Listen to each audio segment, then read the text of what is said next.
Good evening, everyone. I'm Akush Lopinder. Thanks for joining us. The Progressive Liberal Party leader today seeking to make a strong case why his party has no confidence in the government's ability to manage the country's public finances. Wrapping up the opposition's contribution to the 2019-2020 budget in the House of Assembly this morning, Philip Davis charged in his hour-long speech that the government missed critical fiscal targets for the past two budgetary periods because they failed to present realistic budget targets. What I'm saying, Mr. Speaker, is that they borrowed 4 times to pay salaries. The next question I asked, if in the same time, would they not even ask the bank to extend the facility, overdraft facility, 3 times to make payroll? And what I'm saying, Mr. Speaker, that would be 7 times that they were unable to meet salaries from the number 4 in a period of 9 months.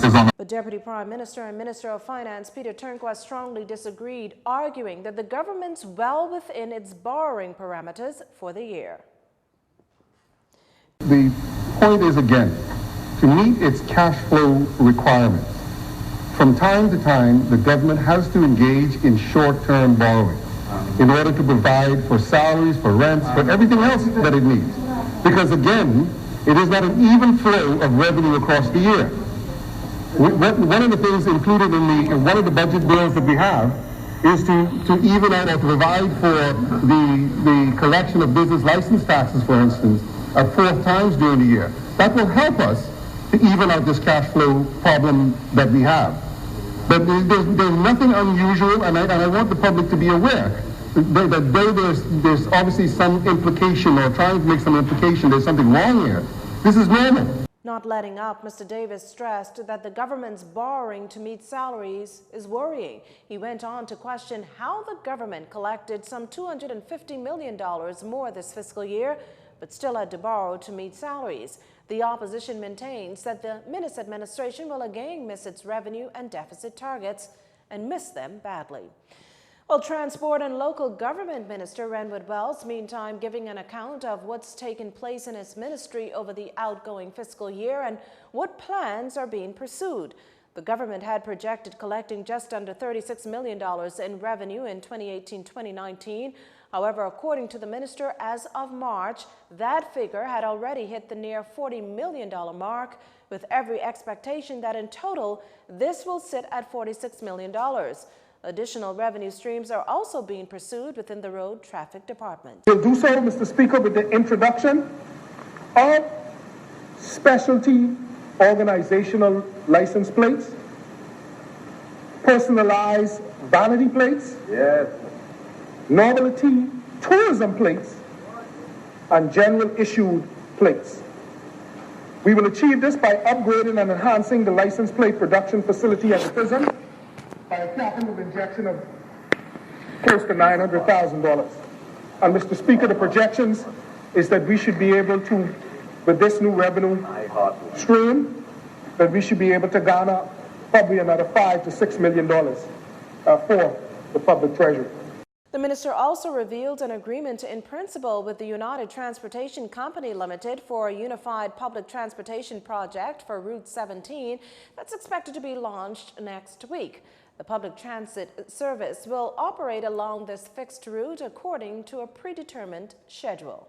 The bus service will be provided by modern, clean buses, and users will board buses at designated bus stops or other locations as directed by the ministry along the route. As the minister explained, the services will operate 7 days a week from 6 a.m. to 8 p.m. with buses operating every 15 minutes. 5 of them are projected to operate this pilot based on a 60 to 75-minute road trip time. A fare will be charged for all trips taken on the transit service. The fare structure is applicable to each one-way trip and applies to all customers. All fares are by exact change, cash, on a pay-as-you-enter basis. Fares must be deposited by the customer into the fare box on the buses. Bus drivers shall not handle or deposit fares on behalf of customers, except when the customer is unable to do so due to a disability.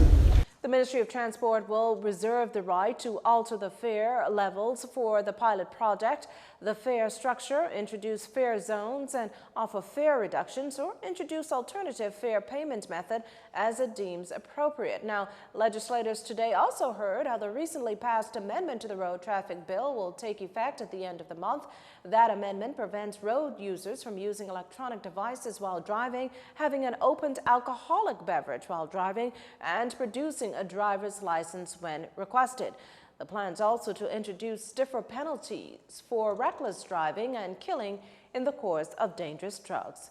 $3 million earmarked to recruit 200 college graduates within the Ministry of Public Services.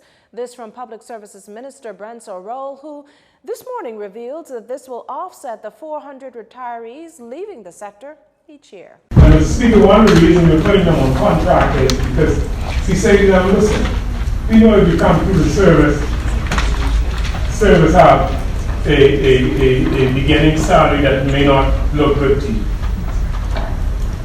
He said that we know you may not be a career public officer, but we will put you in a space where we will encourage you to do just that.